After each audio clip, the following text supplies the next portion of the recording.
Right now, somewhere in your house, there is a wolf. It sleeps at the foot of a bed.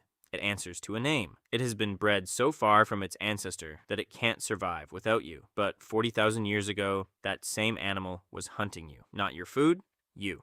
This is the story of the longest war our species ever fought and the strangest peace treaty in the history of life on Earth. Because we didn't win and they didn't lose. Let's start with what you were actually up against. Ice Age Europe. 40,000 years ago, the wolves alive then were not the wolves in your documentaries. They were heavier, thicker skulls, stronger jaws, built to break the bones of animals 10 times their size. A single adult weighed around 45 kilograms.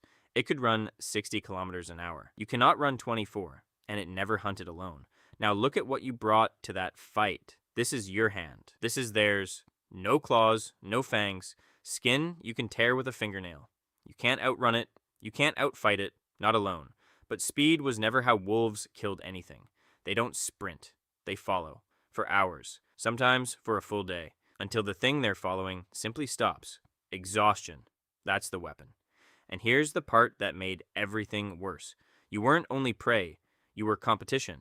You hunted the same deer, the same horses, the same bison, in the same valleys, in the same seasons. And you used the same method they did. Group coordination, endurance, chasing an animal until it gave up. Two different species. One job description, which meant every meal was a confrontation waiting to happen. So how did we last 40,000 years of that? The first answer is the oldest one. Fire. A campfire creates a circle roughly 10 meters wide. Inside that circle, wolves will not come. Not because fire hurts them, because fire is unreadable. A predator that hunts by patience will not gamble on something it can't predict. The second answer is simpler. Never be alone. A lone human at night was not a person. It was a portion. So people slept in circles, backs to the fire, facing outward, and somebody always stayed awake. The watch. Every night for thousands of generations. Think about what that costs a species. Nobody in your bloodline ever slept a full night without a guard. Not for 300,000 years. The third answer is the one that actually changed the fight, your shoulder. No other animal on Earth can throw the way a human throws. Our shoulders store elastic energy and release it like a catapult. A wolf has no answer to a stone arriving at 20 meters. For the first time, a weak animal could hurt a strong one from a distance.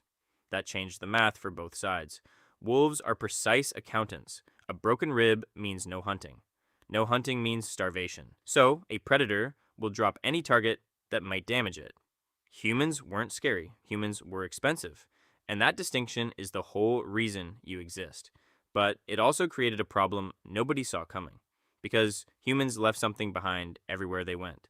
Garbage, bones, marrow, scraps, hide, fat. To you, that was waste. To a wolf, it was a miracle. Free calories, no chase, no injury, no risk of dying for dinner. There was only one obstacle between a wolf and that pile: fear. Every wild animal has something biologists call flight distance, the exact range at which it turns and runs. For most wolves, that distance was enormous. They would never get close enough to eat. But in every population, a few individuals are born slightly braver. Not friendly, not tame, just less afraid. And in a world of bone piles, that tiny difference paid. The braver wolves ate more, survived more winters, raised more pups, who inherited the same nerve. Nobody selected them, nobody caught them or trained them. Fear itself was being deleted, one generation at a time. We know exactly what that process does because it's been repeated. In 1959, Soviet geneticist Dmitry Belyaev began an experiment with silver foxes. He selected for one trait only: tolerance of humans. Not size, not color, not intelligence, only calmness. Within a few dozen generations, the foxes changed physically. Floppy ears, curled tails, patches of white fur, shorter snouts. He never bred for any of that. It came attached to tameness. Biologists call it domestication syndrome. It's a package deal. Now apply that to a wolf over thousands of years with no scientist involved. The wolves that became dogs were not captured. They moved in. And then at some point, a human did something insane. Picture the scene. Because it happened. Late winter. The pile is picked clean. A wolf is at the edge of the firelight. It's been there for weeks. Everyone knows it. Nobody throws stones anymore. And someone, we'll never know who, reaches into the food. and throws meat toward the enemy instead of a rock. That is the dumbest survival decision in human history. You are feeding the animal that eats your children, and it is also the most profitable decision our species ever made. We don't have a photograph of that night, but we have a grave. Bonn-Oberkassel, Germany, discovered by quarry workers in 1914. Inside, 2 people, a man around 40, a woman around 25, and buried between them a puppy. The grave is roughly 14,200 years old. When researchers examined the puppy's teeth, they found something specific: damage caused by canine distemper, a brutal viral disease.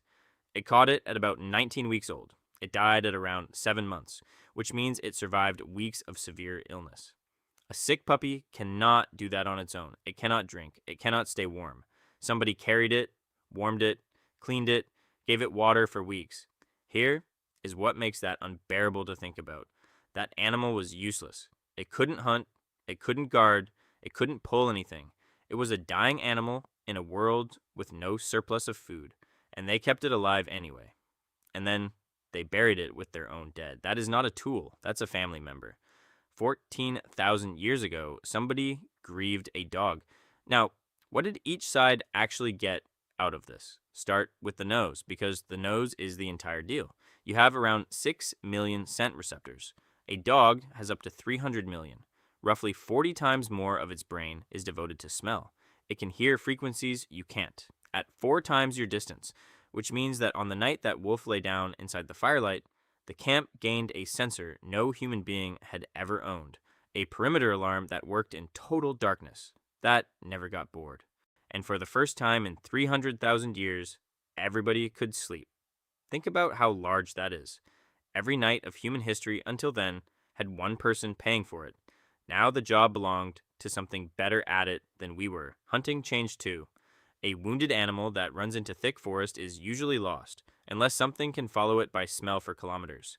Studies of modern hunters working with dogs show dramatically higher returns.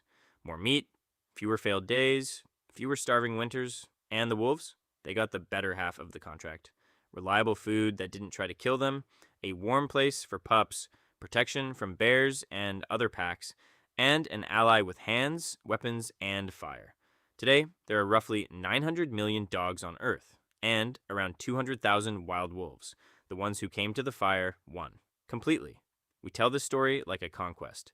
Man tames beast. That's not what the evidence says. Nobody went into the forest and captured a wolf cub and civilized it.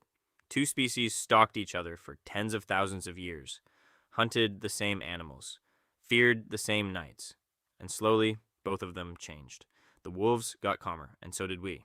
Human skulls from this period get rounder and less heavy too. Some researchers think we were domesticating ourselves at the same time. 2 of the most dangerous predators alive, both getting softer, because it turned out cooperation fed you better than killing did. So tonight, look at the animal on your floor. It isn't decoration, it isn't a hobby. It is the surviving terms of a ceasefire nobody wrote down. Notice where it chooses to sleep. Not in the middle of the room, at the entrance, facing the door, facing outward. It took the watch from us, and it never gave it back. The war between our species ended a long time ago. The watch didn't.